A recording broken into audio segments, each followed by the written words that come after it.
না, আওয়ামী লীগের ক্ষতির চাইতে দেশের উপকার হয়েছে, বিকজ তিনি পালানোর মতো নন, এবং তিনি পালাতে চাননি। তিনি এরকম চরিত্রের মানুষ, জনগণ তাকে ওই গণভবনে পিটিয়ে তাকে মেরে ফেলবে, তারপর তিনি সেখান থেকে যেতেন না। যারা ওখানে ছিলেন তাদের খবরের মাধ্যমে আমরা জানতে পেরেছি যে তিনি একেবারে সরাসরি তার এসএসএফ এর মাধ্যমে তিনি ফাইট করতে রাজি ছিলেন, এবং ওখানে সেনা প্রধানকে এসএসএফ এর মাধ্যমে গুলি করে মারার ব্যাপারে তিনি সিদ্ধান্ত নিয়েছিলেন। পরবর্তীতে এসএসএফ এর যারা ওখানে গেছিলেন কর্তা ব্যক্তিরা, তারা বোঝানোর জন্য তারা শেখ রেহানার সহযোগিতা নেয়, এবং শেখ রেহানার কথাও তিনি শুনেন নাই। তিনি জিদ করছিলেন যে আমি থাকবো, যা হয় হবে। এরপর যখন জয় পুরো বিষয়টি হ্যান্ডেল করেন এবং তিনি যখন বুঝান যে আপনি এখানে যদি থাকেন দেশের মানুষের ক্ষতি হবে, আরও হতাহত বাড়বে, এবং এই গণভবনে আপনাকে যদি এইভাবে করে, এবং ঘটনা যাই হোক না কেন আওয়ামী লীগ সবার ক্ষতি হবে। ফলে সেই জয়ের কথা সে কনভিন্স হয়ে তিনি কিন্তু গেছেন, এটা হলো বাস্তবতা। কিন্তু তিনি একেবারে সঙ্গে সঙ্গে ভয় পেয়ে চলে গেছেন, এটা একেবারেই অসম্ভব একটা বিষয়। যারা ওই ঘটনার সাথে জড়িত, সেনাপ্রধান ছিলেন, পুলিশ প্রধান ছিলেন, 3 বাহিনী প্রধান ছিলেন, এসএসএফের যারা লোক ছিলেন ওখানে, শেষ মুহূর্তে তার সাথে তার সহকারী ছিলেন নাজমা আক্তার এমপি ছিলেন, মতিয়া চৌধুরী ছিলেন, আরাফাত ছিলেন, ওই যে যাকে বলে মোহাম্মদ আরাফাত তথ্য প্রতিমন্ত্রী ছিল, হেলিকপ্টারে উঠানো পর্যন্ত তারা ছিলেন ওখানে, অনেক সরকারি তার পার্সোনাল যারা স্টাফ ছিলেন তারা ছিলেন।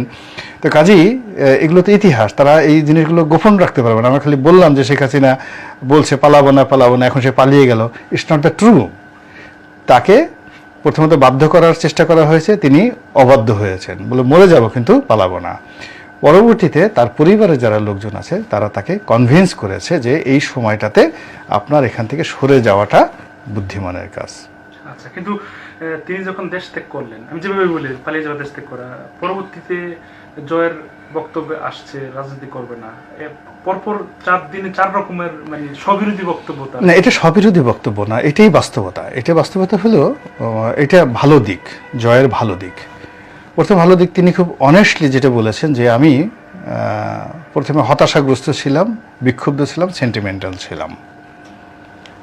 তো বোকা মানুষরা করে কি, একটা কথা বলে ওইটার উপরে স্থির থাকে, কিন্তু পরবর্তীতে অবস্থার দৃষ্টিতে তিনি সিদ্ধান্ত পরিবর্তন করেছেন।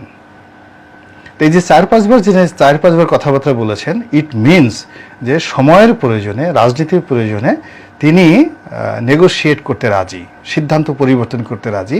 এটা রাজনীতির জন্য খুবই উপকারী। এই জয়ের যে এরকম যদি পরিবর্তন যদি শেখ হাসিনার মধ্যেও থাকতো, তাহলে আওয়ামী লীগের এই পতন হয় না। রাজনীতিতে আসলে স্থানকাল পাত্রভেদে আপনার সিদ্ধান্ত পরিবর্তন করতে হয়। এই 4 দিনে যে 4 বার সে সিদ্ধান্ত পরিবর্তন করেছে, তাতে মনে হয় যে এই মানুষটি যদি রাজনীতিতে আসে, যে কোনো পরিবেশ পরিস্থিতি অনুযায়ী তিনি সিদ্ধান্ত পরিবর্তন করেন। এর কারণে গত 4 দিনে তিনি 4 বার যে কথা বলেছেন, 4 বারই ভিন্ন পরিস্থিতি তৈরি হয়েছে।